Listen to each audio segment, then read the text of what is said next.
make sure you watch Ethan on his channel, which is called Wrestling Revolution Geek. Welcome to NXT's first away show. We are here in Portaerry at the St. Patrick's Community Centre.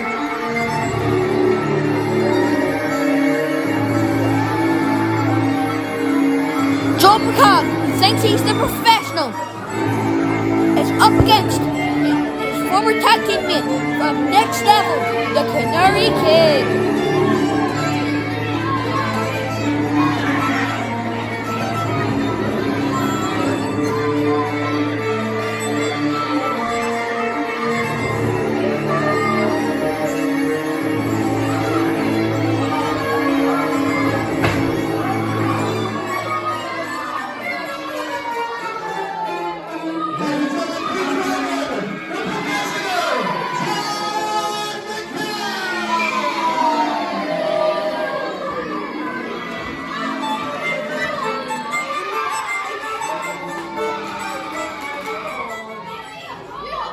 Everyone, say it with me! D-I-R-D,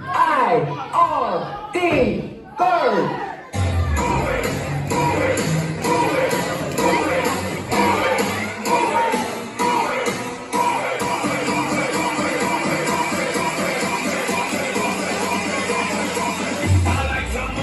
My mate Nick and I popped confetti as the Canary came on stage.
The Peninsula crowd were going wild. There was nearly a wrestling match among the crowd because they wanted Canary's t-shirt.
wasn't the results the fans wanted, and they were not shy on letting John McCann know. Don't forget to like, subscribe and share, and hopefully I'll see you again next time. Bye for now.